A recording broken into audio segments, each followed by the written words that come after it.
Bonsoir à toutes et à tous, bienvenue pour ce nouveau lundi des res. On vous remercie d'être aussi nombreux, on voit aussi qu'il y a des fidèles qu'on remercie chaleureusement. Ce soir, la session se déroulera autour de l'ouvrage dans le fauteuil de l'hypnose de Marc Galli. Marc Galli, vous êtes médecin anesthésiste, vous êtes responsable de la consultation d'hypnose médicale à l'hôpital Saint-Louis à Paris. Vous enseignez aussi à la Sorbonne le diplôme d'hypnose médicale. Et vous êtes praticien à l'Institut Raphaël et à l'hôpital suisse de Paris d'Issy-les-Moulineaux. Et vous serez accompagné ce soir d'Alain Toledano, qui est aussi un auteur RS. Monsieur Toledano, vous êtes médecin cancérologue. Vous êtes président de l'Institut Raphaël, Centre de médecine intégrative. Et bon, vous avez de nombreuses casquettes, entre autres président du conseil médical de l'Institut d'oncologie des Hauts-de-Seine, directeur médical de l'Institut de radiochirurgie, etc. Et aussi fondateur de l'Association franco-africaine de cancérologie, la FAC. Vous avez aussi publié chez Zérès le livre La maison de l'après-cancer. Voilà. Donc la session se déroulera comme d'habitude. On vous laisse la parole, chers auteurs, pendant à peu près une petite demi-heure. Et ensuite, vers 19h, on laisse la parole aux participants. Si vous avez des questions, des partages d'expériences, des remarques, n'hésitez pas à prendre la parole. Je vous laisse la parole, Monsieur Galli. Ben non, vas-y Alain, Bah oui, c'est charge à moi et c'est un honneur de pouvoir converser avec Marc. Alors, on est tous dans notre salon. Enfin, pour certains, c'est un salon qui ressemble à une salle de consultation. Enfin, c'est tout comme. Donc, moi, je prends beaucoup de plaisir à travailler au quotidien avec Marc. Et finalement, à ce qu'il ait couché noir sur blanc, bah, une partie de ses activités, de sa manière de regarder le soin et la médecine, c'est très important pour nous tous et pour la culture qu'on est en train de créer, qui est une vraie culture de transformation de la santé, parce que intégrer une autre dimension de l'humain, intégrer une autre dimension du soin, intégrer des interventions non médicamenteuses, en l'occurrence l'hypnose, mais avec une vision de l'hypnose qui est très large, et on va y revenir. Moi, j'ai pris beaucoup de plaisir à la lecture de l'ouvrage. Il est assez didactique dans la manière d'appréhender les définitions, l'hypnose, mais surtout d'intégrer l'hypnose dans le parcours d'un patient. Hein, ce n'est pas uniquement un travail en silo, il y a une vraie vision du soin avec une vision du care. Et c'est de tout ça que je souhaiterais qu'on parle. Donc j'incite d'abord ceux qui n'ont pas lu l'ouvrage vraiment à se le procurer, il se lit rapidement. Il est facilement écrit et puis il pose de vraies questions de fond sur notre système de santé. Donc je voudrais commencer d'abord, Marc, si tu veux, on va le faire comme dans le salon, hein, en bien discussion sûr. facile. Quand on parle d'hypnose, on a souvent en tête Mesmer, finalement, et de façon magique, le fait d'endormir une salle, comme si il y avait quelque chose d'assez spectaculaire. Puis dans le quotidien, on voit qu'il y a des manières de faire de l'hypnose. Et par ailleurs, et c'est la deuxième question pour que tu puisses prendre le temps de bien y répondre, on a avec aujourd'hui les dispositifs, la réalité virtuelle, etc., commencé à travailler sur des paysages hypnotiques, ce que tu appelles le prêt-à-porter de l'hypnose en fait. Donc en fait, la question est la suivante, est-ce que tu peux déjà nous clarifier l'hypnose telle que tu la conçois, la manière dont on la personnalise, T'entends toi ou pas? fait du Un peu, pas sur-mesure. beaucoup. Ah, on a des micros qui ne sont pas coupés. C'est bon, Voilà. je vous en Donc c'est prie, un Monsieur peu, voilà, Toledano. donc c'est cette question, c'est comment on peut personnaliser l'hypnose, comment on la définit, comment tu la définis. Ben, merci Alain d'abord d'avoir accepté l'invitation d'ERES et de partager ce moment. Et tu rentres très vite dans le sujet, ce qui ne m'étonne pas. Alors, ce qu'on a, ce qu'on voudrait expliquer, d'abord c'est un phénomène étrange, ça c'est un premier temps. Le deuxième temps, c'est un processus. C'est un processus dans lequel on rentre pour changer ses perceptions.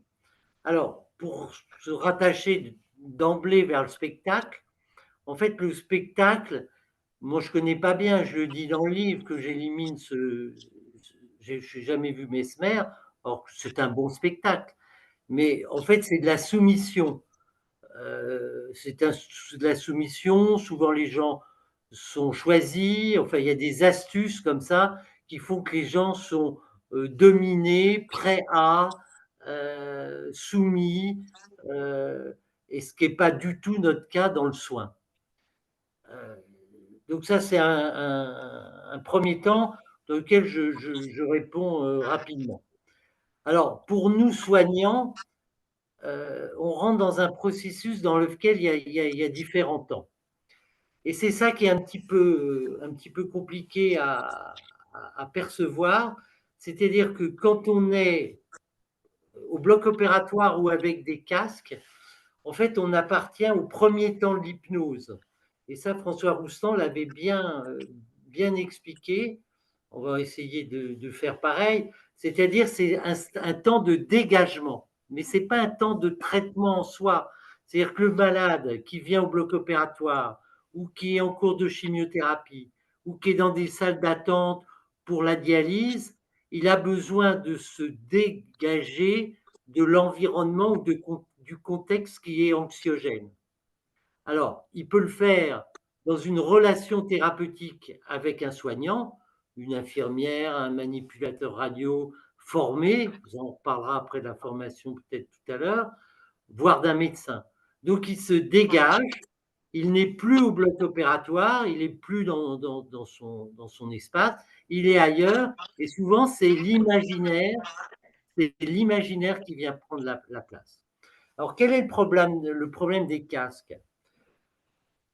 Je ne jette pas le bébé avec l'eau du bain. Le problème des casques, c'est que les casques sont déjà proposés. C'est-à-dire que l'imaginaire est proposé. C'est-à-dire que ce n'est pas toi qui va induire ton imaginaire, mais c'est quelqu'un d'autre qui vient te proposer un imaginaire. Ça, c'est un premier temps. Et le deuxième temps, ça reste l'emploi d'un écran. Et un écran, c'est protecteur. C'est quelque chose qui te protège. Alors, ça peut être bien ou pas bien, mais qu'importe. Au sport, toi qui es un grand sportif, Alain, un écran en rugby, c'est pénalisé. Au basket aussi. L'écran, ça peut être pour le protéger du soleil. Donc, il y a toujours un état de protecteur. Donc, la relation comme ça, directe avec le soignant, est un peu imputée. OK? Alors, dans le livre, il y a un exemple là-dessus. C'est-à-dire, moi, quand je faisais le bloc opératoire ou quelquefois même en consulte à Raphaël, je donne une feuille blanche. En fait, la feuille blanche, c'est vraiment l'imagination du patient comme elle vient. Et je me souviens très bien de ce malade qui me dit, je vois ma famille le jour de mon anniversaire. OK? Et là, je lui demande de décrire, etc. Donc, il se dégage du bloc opératoire. Il n'est plus là, il est dans l'anniversaire avec toute sa famille, etc. Si je lui mets des requins dans l'Atlantique, je ne sais pas si c'est vraiment ça qu'il veut, je ne sais pas. Alors, moi, j'ai des retours de patients qui ont été satisfaits, d'autres qui n'étaient pas satisfaits et qui sont allés eux-mêmes chercher leur imaginaire. Et d'autres qui ont enlevé le casque. Moi, j'ai commencé les casques en 2015. L'expérimentation des casques on n'a pas trouvé ça extra. Mais pour un endroit non d'attente, je crois que c'est une bonne chose dans des endroits de répétition où les malades se trouvent souvent, et je pense souvent à la dialyse, à la radiothérapie, à la chimiothérapie. Je pense que ça peut être une bonne chose si elle est bien expliquée, si le choix de la visualisation du sonore est large, et si le malade se laisse un petit peu absorber comme ça. Est-ce que j'ai répondu? Oui, non, très bien, très bien. Donc finalement, il y a toute une mécanique de modification de la représentation mentale. Alors, est-ce que ça va être dépendant de nos cultures et de nos traumatismes, finalement, le bénéfice de l'hypnose, ou est-ce qu'on peut l'induire chez à peu près tout le monde? Alors, on peut l'induire probablement chez tout le monde avec des niveaux. Alors, on rentre toujours dans ce processus. Hein. Donc, il y a le premier, le socle de l'hypnose, c'est la relation. C'est la relation entre deux personnes. Ça, c'est un premier point. Le deuxième point, c'est que les patients qui viennent au bloc opératoire ou dans les services techniques qui sont les tiens ou qui étaient les miens à une époque, les gens, la problématique, c'est pas l'hypnose. La problématique, c'est la chimio, la radiothérapie, le scanner, l'IRM, le bloc. OK? Donc l'hypnose vient là pour les dégager humainement du contexte dans lequel il est, qui sont anxiogènes, pas très agréables, etc. Mais ils ne viennent pas avec une problématique. La problématique, elle est dehors. Ils ne viennent pas pour les problèmes de phobie, ils ne viennent pas pour les problèmes de sommeil, ils viennent pour autre chose. Tu vois, ils viennent pour un acte technique. Donc, il faut bien vraiment séparer, et donc l'approche est totalement différente. Si tu es en consultation à Raphaël ou à Saint-Louis ou n'importe où, les gens bien souvent viennent avec une problématique. La peur de la récidive, sujet qu'on connaît bien, les problèmes de sevrage tabagique, les problèmes de sommeil, les problèmes d'alimentation, etc., etc. Et donc, c'est dans la relation, dans le long entretien que j'induis toujours avec les patients, dans lequel je vais trouver le point d'appui sur lequel je peux changer la problématique.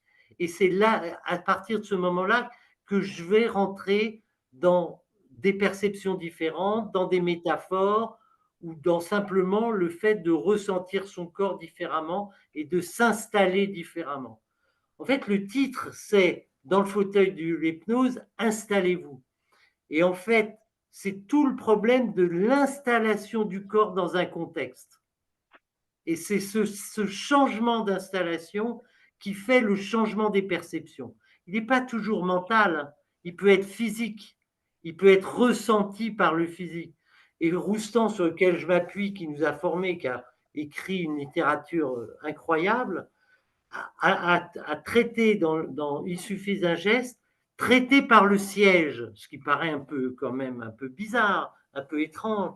Et en fait, il pousse le bouchon en disant si vous sentez le changement dans le fauteuil, vous changerez dans votre existence, vous retrouverez votre place dans l'existence.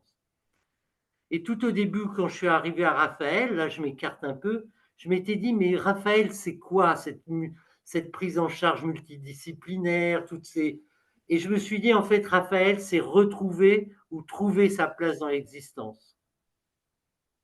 Alors Donc, ça, tu c'est vois, ouais. intéressant parce que peut-être que tout le monde n'a pas en tête. Chacun raconte l'Institut Raphaël un peu comme il le sent. Est-ce que tu peux rappeler un peu, à part retrouver sa place dans l'existence, qu'est-ce qu'on y fait? Alors, l'Institut Raphaël, c'est un endroit unique.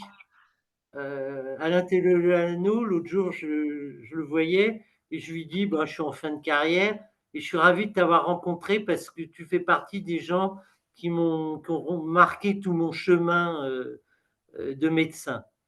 En fait, l'Institut Raphaël, c'est un institut qui prend en charge les patients de façon globale, c'est-à-dire à côté de leur prise en charge technique, qu'ils soient cancéreux ou maladies chroniques. Alors, ce que j'appelle technique, c'est des traitements spécifiques des cancers, radiothérapie, chimio, chirurgie, ou la prise en charge des diabètes, des polyarthrites, des insuffisances rénaux, etc. Et on leur associe, après un parcours qui est coordonné par une coordinatrice, en fait on dit coordinatrice parce qu'il n'y a que des femmes, mais il y aura sûrement un jour un coordinateur, qui organise en fonction d'une rencontre un parcours de soins dans lequel elle va, elle va les orienter vers telle ou telle spécialité. Elles leur font faire du qigong, de la méditation, du yoga, un rendez-vous avec un psy, de la dramathérapie, un groupe de parole, de l'hypnose, etc. Et c'est l'ensemble de ce parcours de prise en charge globale qui fait que les patients qui sont déstabilisés par leur maladie, qui sont instables, qui ne sont pas installés, j'insiste beaucoup sur ce mot installé, qui ne sont pas installés, vont se réinstaller dans un nouveau contexte. D'une part, dans le cadre de la maladie pour le cancer, c'est-à-dire à peu près 1 an, et puis de suivi après, ou se réinstaller dans leur vie dans le cadre de maladies chroniques, ou accepter l'attente, par exemple, des greffes d'une greffe rénale pour les insuffisants rénaux terminales qui sont en dialyse, comme on en reçoit quelques-uns.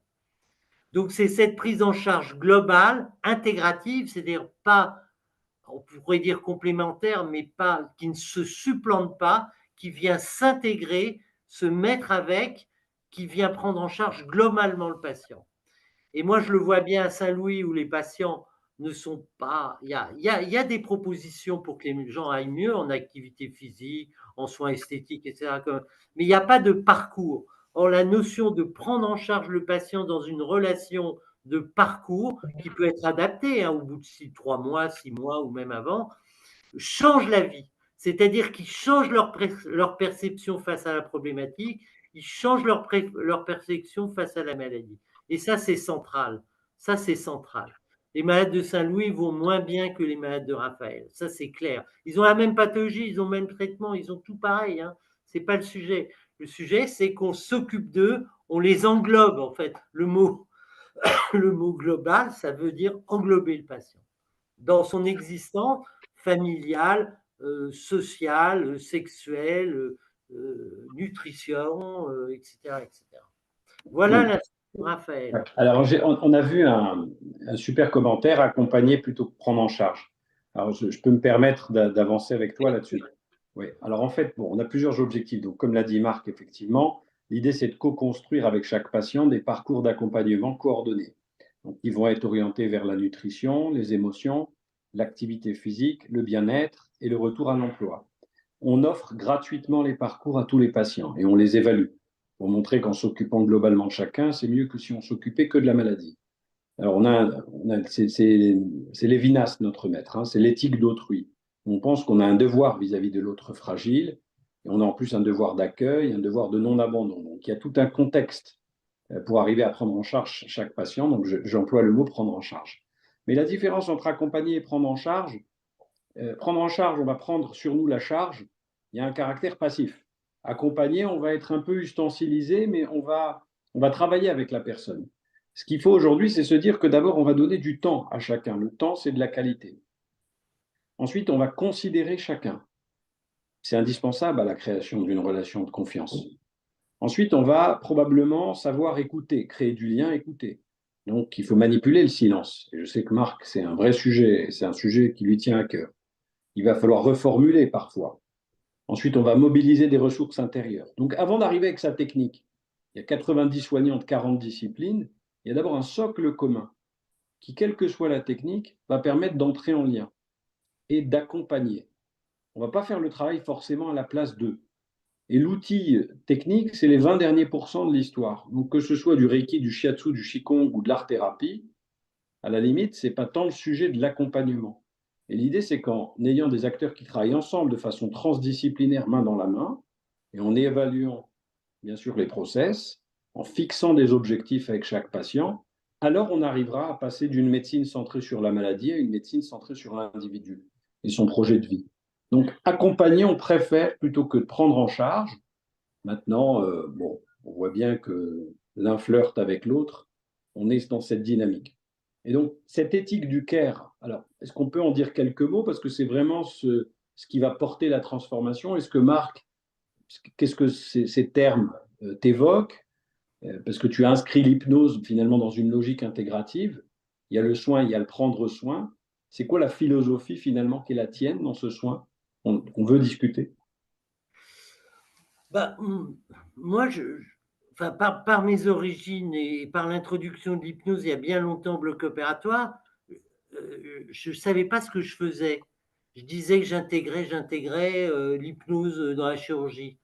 Mais en fait, c'est dans un deuxième temps que j'ai compris que en introduisant une technique humaine non médicamenteuse dans de la chirurgie, et je faisais de la chirurgie lourde parce que je faisais de la chirurgie carotidienne, j'ai fait beaucoup de chirurgie carotidienne et autres, et je me suis intéressé au fait que cette approche était une approche globale parce qu'elle avait un retentissement global sur l'ensemble du parcours, c'est-à-dire ce que j'ai appelé la technique du mini.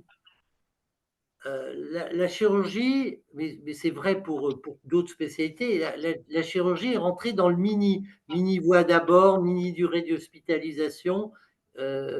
Et moi, j'avais dit mini prise en charge entre guillemets, mais mini intervention médicamenteuse. Donc, on arrivait à une prise en charge globale du patient pour son rétablissement.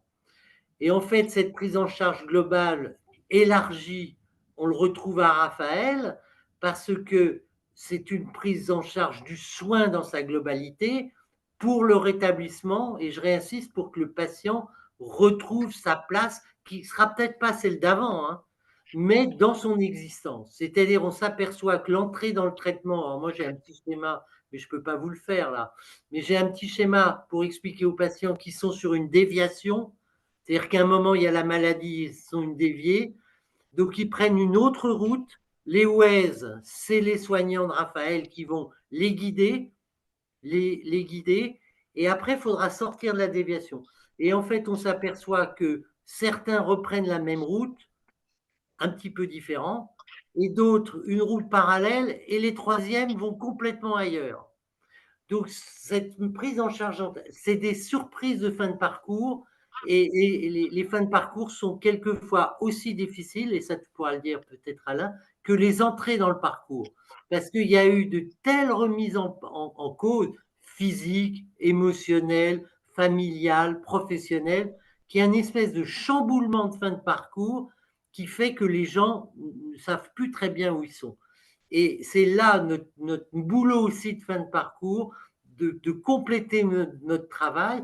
S'ils ont repris leur place de l'existence pendant le parcours, il faut qu'ils retrouvent leur place dans l'existence à la sortie du parcours. Et c'est tout ce chemin qu'on co-construit ou qu'on essaye de faire. C'est clair? Ouais, très très bien, très très bien. Et c'est vrai effectivement que finalement on essaye tous de compenser des déséquilibres ou de cultiver des équilibres plus ou moins fragiles. Mais quand la maladie s'invite, quelle qu'elle soit, bah, elle crée un déséquilibre plus ou moins difficile à supporter. Donc, si la maladie est un système complexe, la personne, elle est encore plus complexe. Donc, à partir du moment où on décide de s'occuper des gens, ben, on va déceler des complexités pas attendues. Et j'en veux pour preuve, en art-thérapie, c'est souvent là où on dépose les violences conjugales, l'inceste, les viols. Et bon, on a des grands traumas, mais tout ça, on ne le sait pas. C'est les souffrances invisibles, le sujet. Alors, il y a de la place quand on est soignant pour travailler sur sa présence, sur le temps qu'on va donner aux autres, parce que c'est des notions qu'on oublie dans nos logiques à l'acte.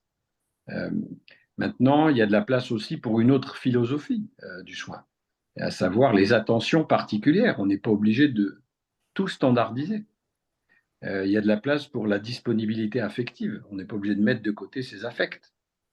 On a une autre forme de responsabilité aussi, la responsabilité émotionnelle. On n'a pas qu'une responsabilité juridique. Donc finalement, c'est tout cela qu'on va cultiver. C'est des approches éthiques différentes. D'ailleurs, on a un cercle éthique tous les mois auquel chacun est invité. Euh, on a une question qui est pourquoi ne pas faire cela en préventif, avant que la maladie s'installe? Alors, c'est vrai que vous savez que 40% des cancers sont évitables et 80% des maladies cardiovasculaires sont évitables. Si on travaille sur l'alcool, le tabac, la sédentarité, le surpoids, mais on a moins de 3% de nos budgets alloués à la prévention. Donc effectivement, on a un centre Raphaël Prévention Santé, et l'idée c'est qu'on arrive en amont de la maladie ou en aval, on va avoir les mêmes principes des équilibres de vie. Après, c'est les questions stratégiques. Qu'est-ce qu'on va financiariser? Je rappelle qu'on offre les soins gratuitement, mais il y a 0 € de financement public et de sécurité sociale. On va essayer de lever des fonds pour ne pas considérer un patient comme un acteur de l'économie de marché, mais il n'est pas prévu qu'on accompagne les patients. Il est prévu qu'on traite des maladies. Donc l'idée, c'est d'arriver à grande échelle, finalement, à avoir une culture du soin plus équilibrée. Et il est dit, pour aller dans votre sens, que si on diminuait la mortalité évitable et prématurée de 30% à 10 ans, ce qui est tout à fait faisable, c'est 10% de produit intérieur brut. On gagnerait des centaines de milliards d'euros en créant de la valeur vie.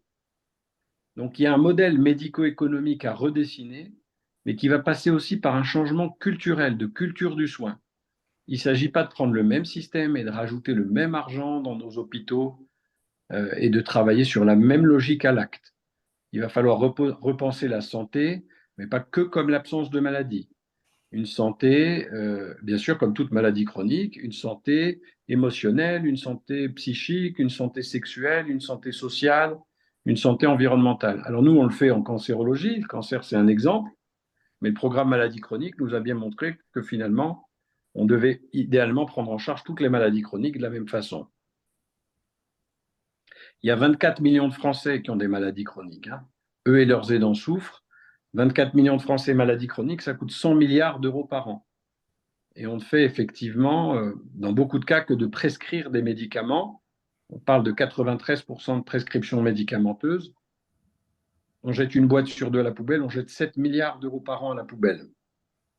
Donc vraiment le paradigme, c'est d'essayer d'intégrer des interventions non médicamenteuses. Mais il y a une espèce de polarité dans le débat national autour des bons médicaments démontrés et des interventions non médicamenteuses dont on sait qu'il faut étudier, il faut réguler, il faut de la qualité, mais on n'a pas développé la même recherche là-dessus.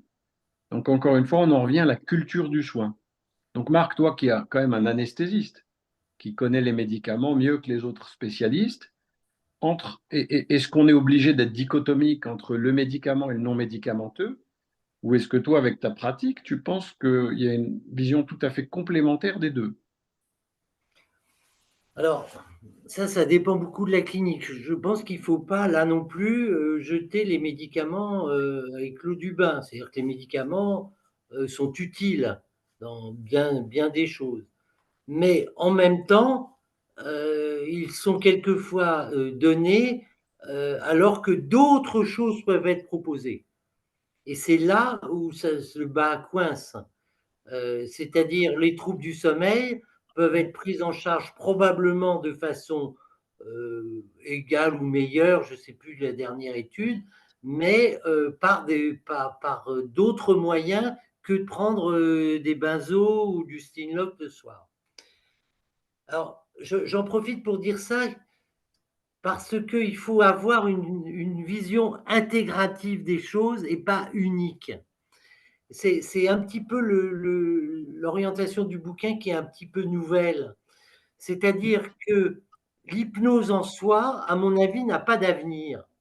C'est-à-dire dans un système de soins organisé avec des formations, etc., n'a pas d'avenir. C'est-à-dire l'hypnothérapeute ou le médecin, voilà, qui serait tout seul dans son cabinet à vouloir répondre ou solutionner. Alors, il peut le faire une fois de temps en temps, évidemment, mais il faut penser que d'autres pratiques viennent s'intégrer à l'hypnose.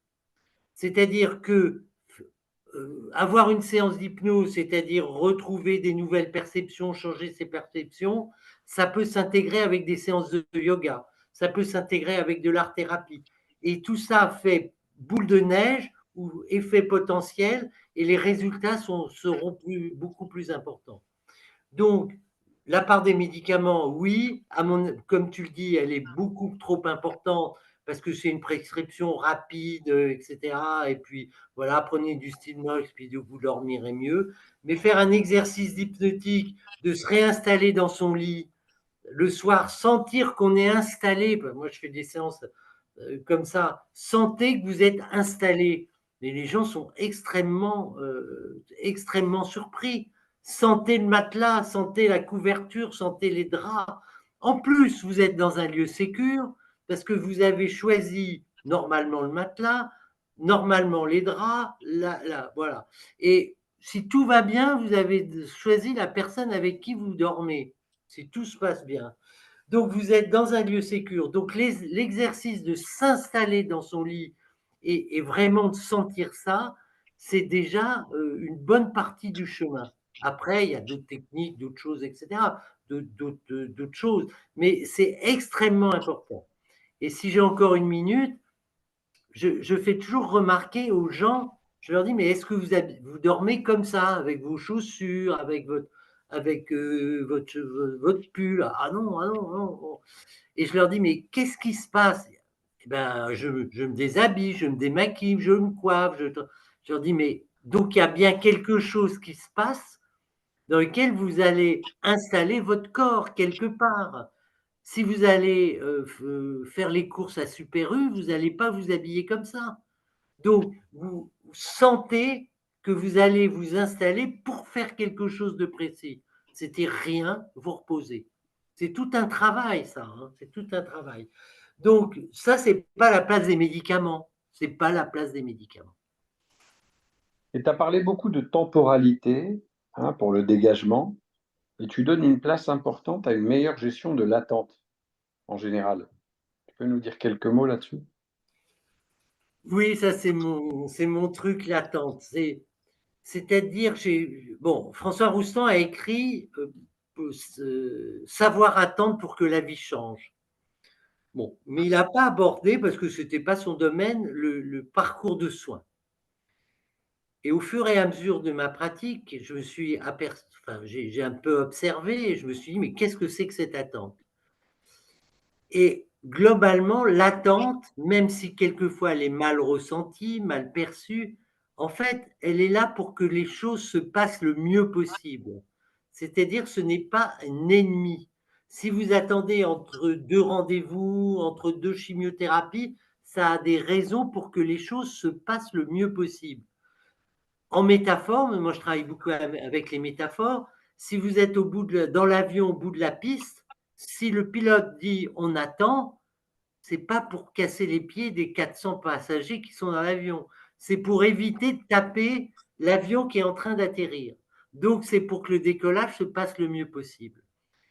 Et cette période d'attente qui est très difficile, et il y a un cas clinique dans le livre, dans lequel les gens se luttent pour que ça aille plus vite, pour que ça qu'ils soient débarrassés, et ça, c'est compréhensible, mais en même temps, la précipitation n'est pas toujours bonne éclaireuse. Et donc, transformer cette perception d'attente en un temps pour que les choses se passent le mieux possible est très, très important. Et ça, avec l'hypnose, l'imagination, les métaphores, les gens le comprennent très, très bien. Et bon, quand je travaille là-dessus, j'ai enregistré deux patients qui ont changé leur vie, leur parcours de soins, parce que l'attente devenait un ami. C'est-à-dire qu'on ne marche pas contre l'eau, qu'on ne marche pas contre le vent, on peut, mais c'est fatigant. Donc, on attend que le petit bonhomme soit vert pour traverser, par exemple, ou que l'avion décolle. Donc, cette perception de l'attente dans le soin est très, très, très important. Et ce changement de perception est très important pour que le malade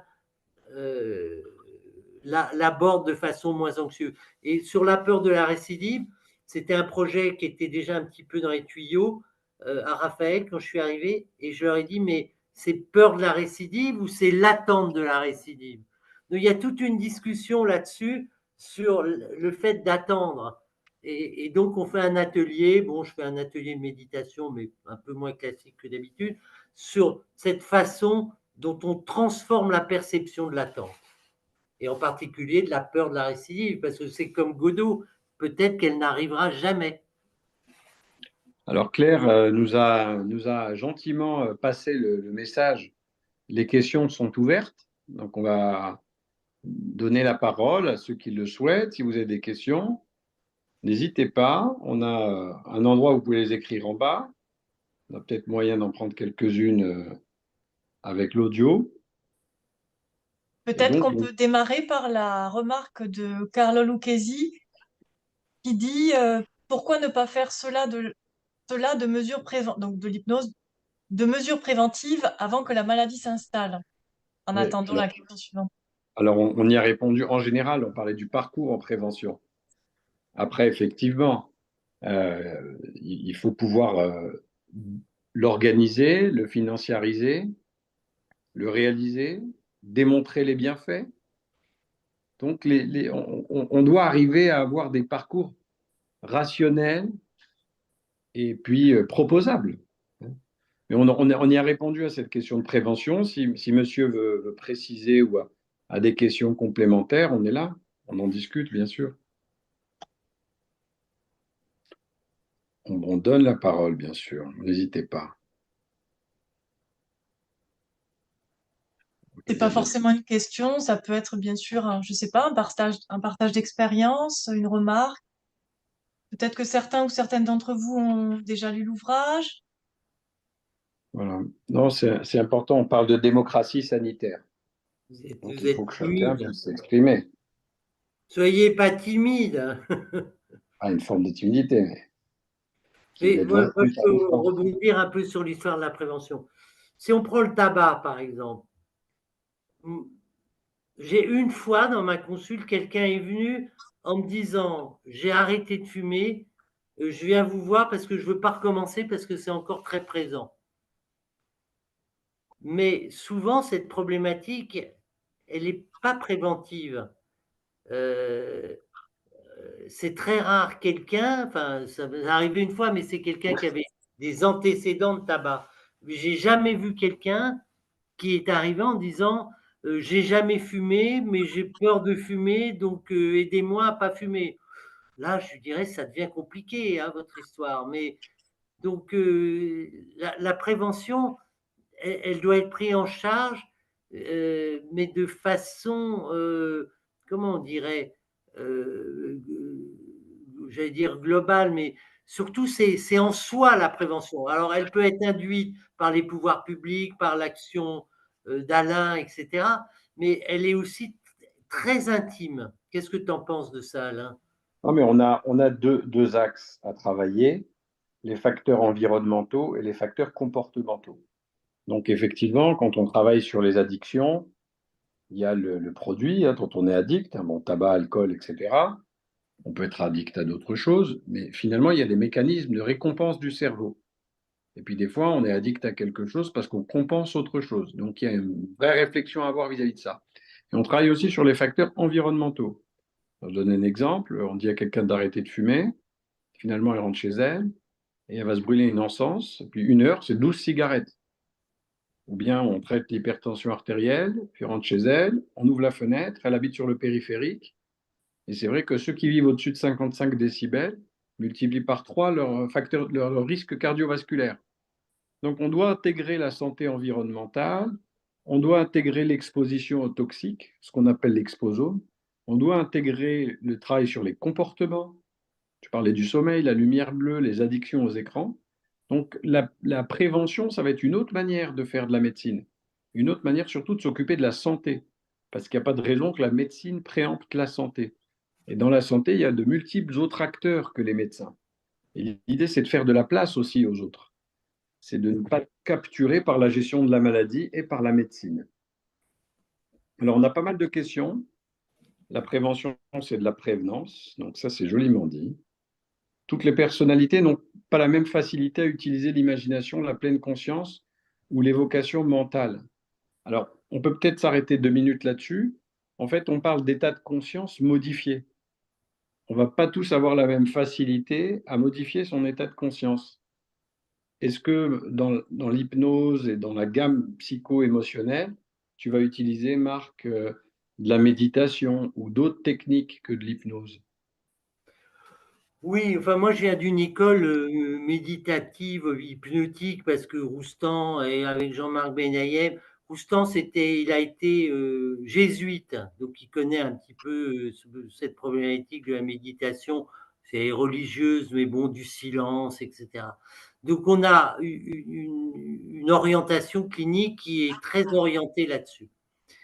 Alors, tout le monde n'est pas hypnotisable, mais qu'est-ce que ça veut dire d'être hypnotisable? Il y a tous des débats sur l'hypnose profonde, l'hypnose légère. En fait, c'est un processus en vague. Euh, on est plus ou moins conscient, on replonge dans d'autres perceptions. Voilà, donc c'est un processus en vague. Ça, c'est un premier temps. Le deuxième temps, l'hypnose apparaît alors qu'on ne s'en rend pas compte. C'est pourquoi vous fumez? Bah, je fume, bah, c'est mon ami. Ah bon, vous avez un ami qui vous tue. Bah, essayez de changer d'amis.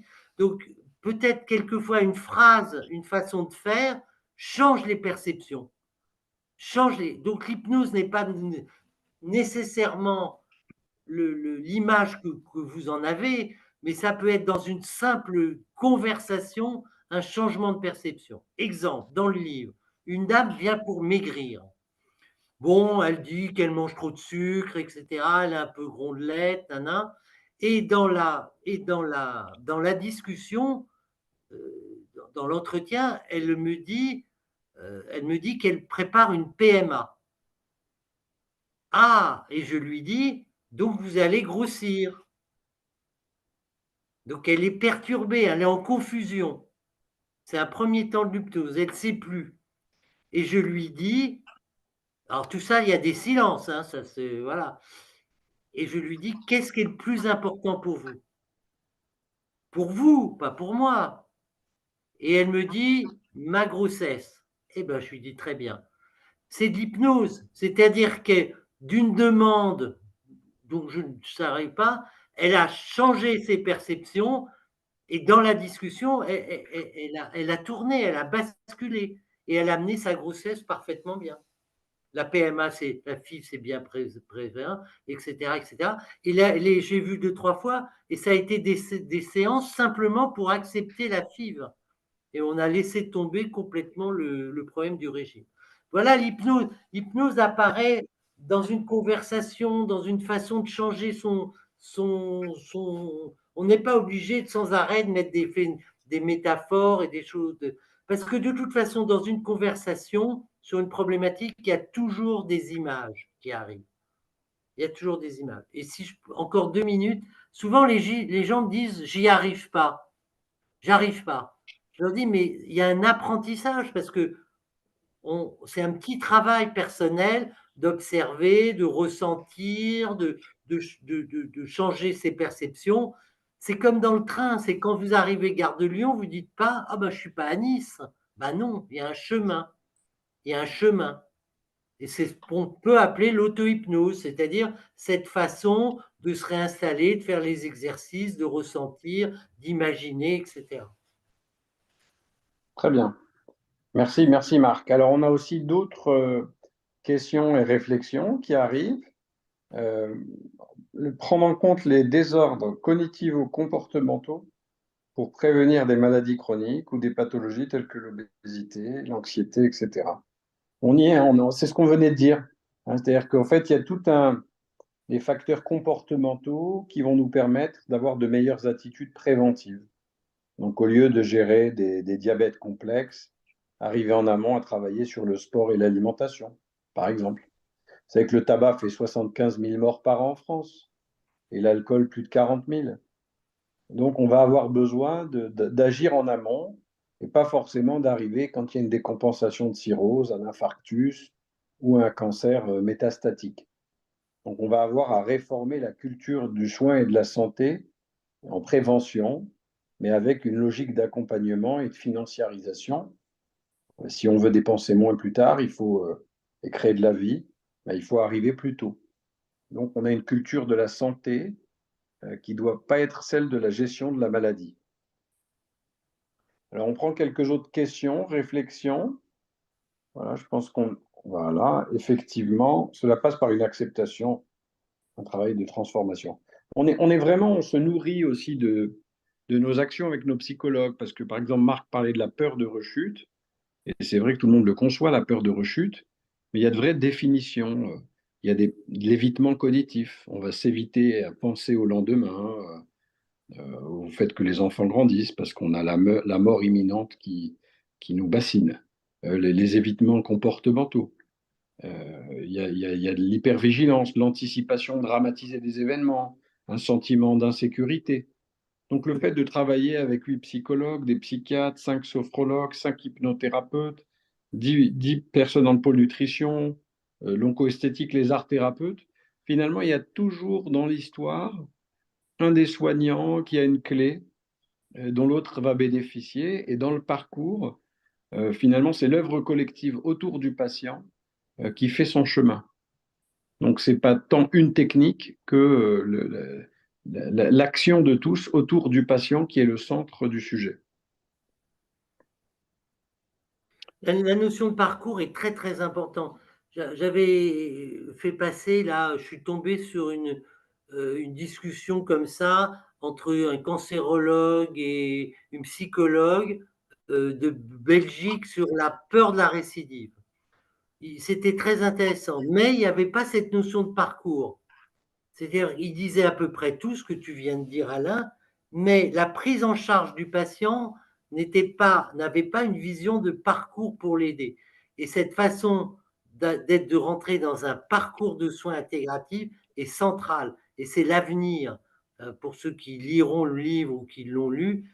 En fait, il n'y a pas toutes ces prises en charge non médicamenteuses devront un jour ou l'autre rentrer, d'abord être évalués, organisés et rentrer dans des parcours. Et c'est simplement à ce moment-là, moi je ne serais peut-être pas pour le voir, mais que la sécurité sociale, si elle existe encore, ou les complémentaires, etc., prendront en charge des parcours.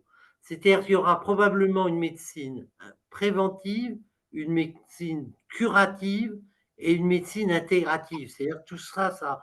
Voilà. Mais cette médecine intégrative, sur le modèle de Raphaël, mais qui lui-même va évoluer probablement au fil du temps, euh, devra. Et les maisons de santé sont faites pour ça. Hein. Les maisons de santé en province, moi je vis un peu à la campagne, sont faites pour ça. Ils devraient intégrer des hypnos, des art thérapeutes, etc., pour que les patients puissent. Alors actuellement, il y a un problème de financement. Mais quand ça sera organisé, fléché, il y aura des parcours qui seront, à mon avis, pris en charge soit par les mutuelles, soit par la sécurité sociale, si elle existe encore. Voilà. Et quant à la question sur l'endométriose, on est sur la même dynamique que n'importe quelle pathologie qui donne des douleurs chroniques, des vulnérabilités, des handicaps. Et donc, l'idée, c'est d'arriver à intégrer ce qui est intégré. Après, il y a des portes d'entrée. Certains vont être sensibles à des techniques d'état de conscience modifié, d'autres à des techniques corporelles. Toute l'idée, c'est de ne pas être arc-bouté sur une technique, mais de pouvoir proposer en parcours des offres multiples. Voilà. Alors après, non, les parcours ne sont pas forcément qu'à l'Institut. Il y a des réseaux de soins en ville qui se sont bien construits. Nous, on pense que le lieu crée le lien et qu'en vivant ensemble, les soignants, ben, les uns vont déteindre sur les autres et que si chacun est dans son coin, il n'y a pas forcément l'ouverture d'esprit pour aller créer la continuité, la cohérence du parcours. Mais chacun fait comme il peut et effectivement, beaucoup se créent leur réseau local. Des professeurs de sport travaillent avec des nutritionnistes, qui travaillent avec des pharmaciens, qui gèrent le sommeil. Donc, il y a une logique de micro-réseau qui commence à s'installer en attendant de pouvoir formaliser un peu mieux des parcours santé. Voilà, on avance hein, avec les questions. Je pense qu'on répond au fur et à mesure. N'hésitez surtout pas. Vous pouvez prendre la parole, soyez pas timide. Hein. On arrive quasiment au bout de notre heure de discussion. En tout cas, je vous invite vraiment à lire le bouquin, il se lit vite. Il est bien écrit, il est simple. Il correspond à finalement cette nouvelle culture qui est beaucoup plus humaine, à mon sens, qui est indispensable et qui est tout à fait complémentaire à nos techniques. La psychanalyse a aussi des effets somatiques. Oui, maintenant la psychanalyse par le sexe va être importante. La logothérapie par l'existentialisme. Le travail sur la puissance et le sentiment de puissance, le courant adlérien. Donc les psychologues, en fait, ont des courants. Il y en a qui vont être comme ci, il y en a qui vont être comme ça. Ce qu'il faut, c'est arriver à avoir l'offre et à personnaliser. Tout le monde ne va pas être sensible à la même approche. On a aussi le non-dit. Vous savez, nos art thérapeutes arrivent à faire des choses splendides sans que ça passe par la parole. Il y a l'écriture, les arts plastiques, la musicothérapie, la danse-thérapie.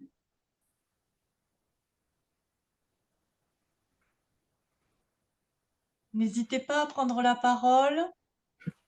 Mais vous êtes hypnotisé ou vous êtes trop bien installé dans vos fauteuils. Alors le théâtre, voilà. Le théâtre, on a aussi la dramathérapie, la thérapie par le théâtre. On a une expérience depuis 2 ans, nos patients vont au château de Versailles faire la dramathérapie. Et on est en train de travailler avec le château de Versailles sur la santé culturelle. Voilà, merci de nous avoir rappelé de le dire. Oui, Voilà, la technique. En fait, je ne sais pas si c'est là, il y a le savoir sans le savoir. C'est-à-dire qu'à un moment, la technique, c'est l'apprentissage, c'est la formation, c'est incontournable. Mais si un peintre commence à s'intéresser, ou le joueur de tennis ou le joueur de golf, au moment où il fait son geste, ne pense qu'à la technique, il est cuit.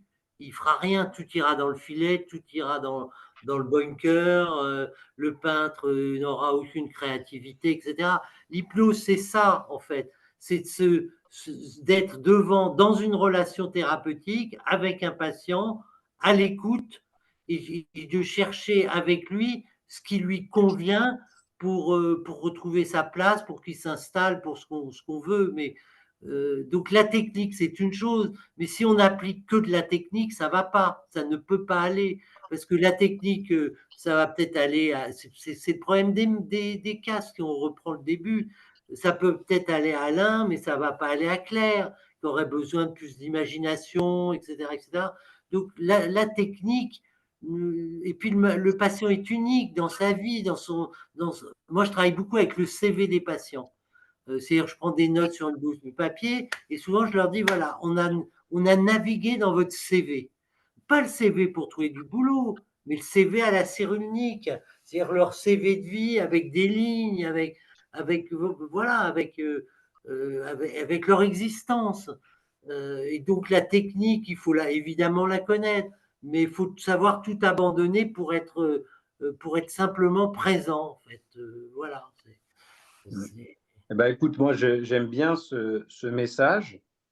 Il faut savoir être présent. Je pense que c'est une bonne manière de résumer ton action, ton ouvrage et cette philosophie de soins.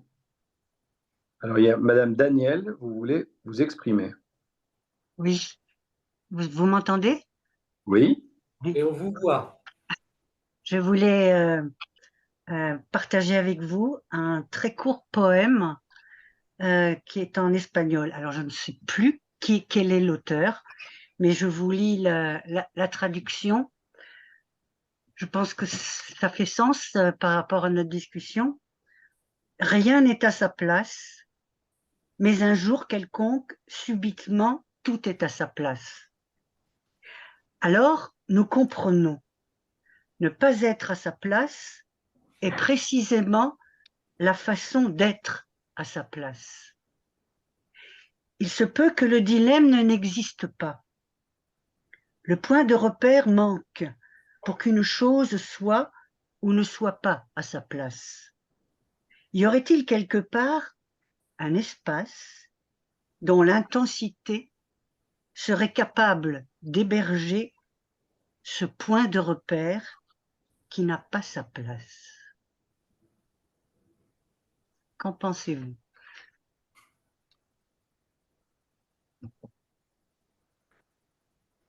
Alors, si je peux me permettre. même en espagnol, hein, Marc. Oui, alors j'en pense plusieurs choses. J'en pense ce que je ne croyais pas jusqu'au moment où j'ai lu Claire Marin qui dit que la place, ça change. Donc on y est, on n'y est pas, on la trouve. Enfin, la place est extrêmement mobile, comme la façon de s'installer. On change d'installation à longueur de journée, mais il faut le percevoir. Donc la place est extrêmement mobile. Ça, c'est un premier point. Le deuxième point, madame, est-ce qu'il fallait traduire le poème? Et je vais vous raconter une petite anecdote qui est arrivée très, très récemment. J'ai eu la peine et l'immense joie d'aller aux obsèques de Klaus Lanzmann, l'homme de la Shoah, parce qu'on l'avait soigné, j'avais lié d'amitié, etc. Et le rabbin qui était là, qui était le grand rabbin, a lu une prière relativement longue et il a terminé par il n'y a pas besoin de traduction. Effectivement, le ressenti, la perception qui sortait, évidemment, j'ai rien compris, mais ça, c'était pas le sujet, et de personne d'autre. Il y avait une telle intensité, un tel rythme, une telle ambiance qu'il n'y avait pas besoin de traduction. Et j'ai eu la chance, Alain, dans une réunion commune, de le rencontrer lundi dernier, et je lui ai rappelé ce moment, et il m'a remercié. Et voilà. Et en fait, c'est peut-être ça l'hypnose, c'est simplement ressentir les choses. Alors, vous avez parlé de la place, vous avez dit un très beau poème, mais la traduction est très intéressante, mais le rythme avec lequel vous l'avez dit, en fait, ça suffit peut-être. Vous voulez que je le dise en espagnol?